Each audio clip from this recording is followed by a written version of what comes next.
Hi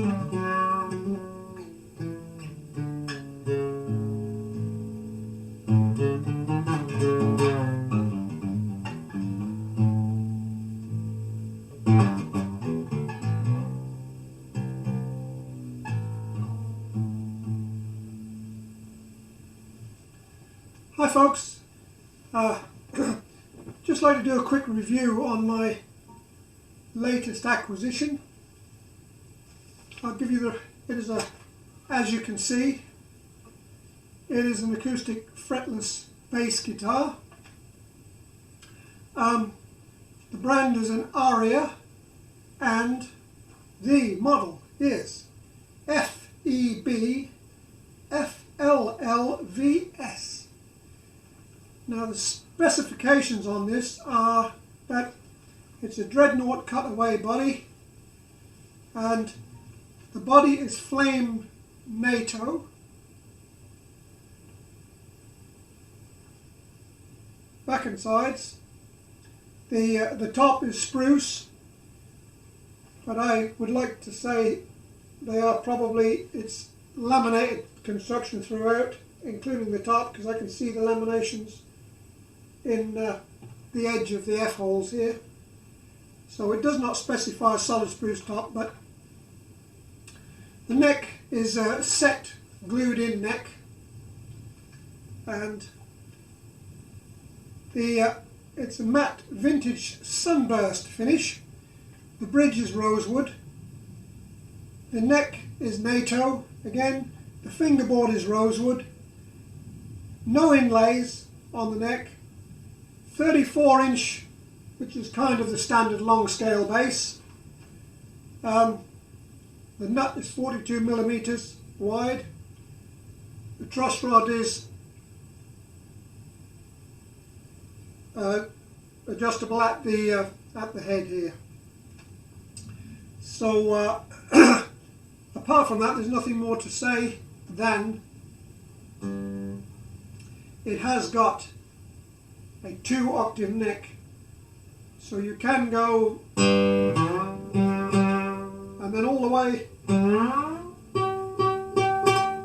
up to there if you wish. So it's the equivalent of 24 fret neck. There are markers on the side of the neck on the traditional positions, which is the 3rd, 5th, 7th, 9th and 12th, and then duplicating that for the next octave up here. Excuse me.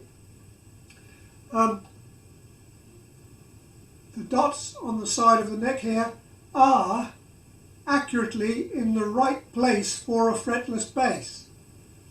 Some basses can be pretty confusing because the dot will be in the position which would be halfway between the 2 frets, because the neck has been made on the same jig as a fretted model, and therefore the dots for a fretless are in the wrong place. They're a quarter tone out, which can be a bit off-putting.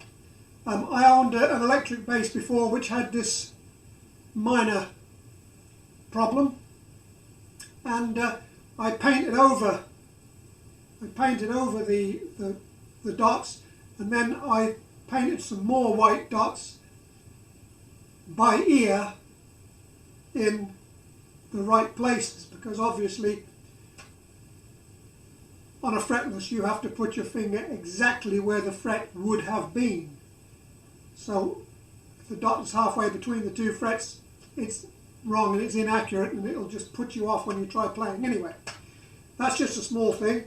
I don't know how well you can hear this acoustically on my cheap camera and mic, but the one thing I would say that Aria, I've owned electric Aria basses before, and I have some respect for the brand. I do like them. The action on this, you would have a closer action on a fretted model, and it might feel a bit high to people.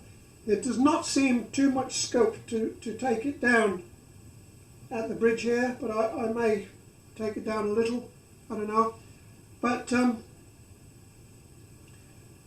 The only kind of minor beef I have with it is that it comes with phosphor bronze round wound strings, and a great many fretless players will not prefer round wound strings, myself included. So I have just purchased a set of Rotorsound flat wound strings, British made Rotorsound flat wound strings. On my electric fretless bass that I used to play, done many gigs with, I had the black nylon tape wound strings, but they are horrendously expensive these days, so I have gone for the Rotorsound reasonably priced, good strings. So there's not much more to say about that, apart from the fact that I bought this from eBay. It was on eBay from Gear for Music, and it was damaged. It had a bang around here where the back had just lifted off around here, and I thought it's repairable, so I managed to run some glue into the crack, put some weights on it overnight, glued up perfectly, and a little piece of wood filler, and then I put some brown boot polish just over the crack, and it's perfectly sound and okay, and I got it for about half price, so that was okay. So here's what it sounds like acoustically, which I guess, you know, if you're going to use it seriously, it's okay to practice, but if you're going to use it seriously, you're going to plug it in anyway. So this is still with the phosphor bronze strings on. Sounds like this, you know.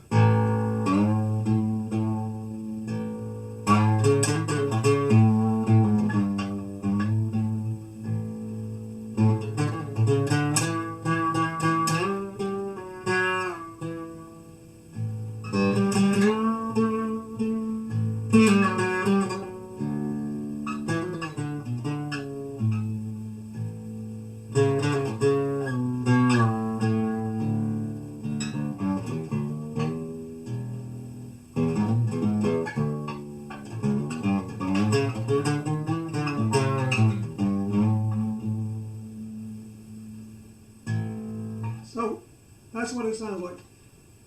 I've got it plugged in, not to a bass amp, but I've got it plugged into my acoustic amp, which has a 12-inch speaker and a horn. I've got all the controls on the... yes, I didn't tell you about that, didn't I? You have your jack socket there with a compartment for a 9-volt battery. You've got the electronics here, which includes a tuner, notch filter, volume, and then you've got treble, middle, bass and presence. I've got the presence turned right off, but I've got the treble, bass and middle all straight up at 12 o'clock. As I say, this is not a bass amp, but at low volume it serves the purpose in here. Also, it will probably sound not as bassy, not as much of a good bass tone on my cheap camera here, because you will still be hearing, partly you will still be hearing the acoustic sound along with the sound from the speaker. If I had a more sophisticated setup, I would have a microphone near the speaker and you would hear the real amplified tone. So anyway, I'll turn the volume up a bit, see what you think.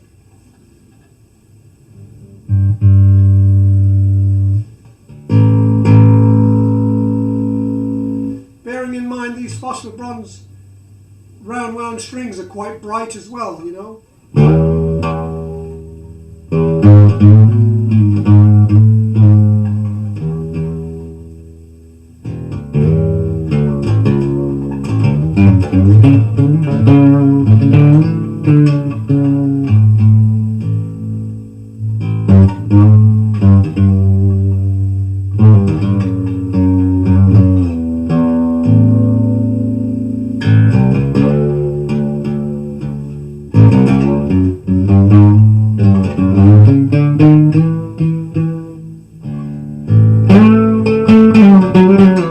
Now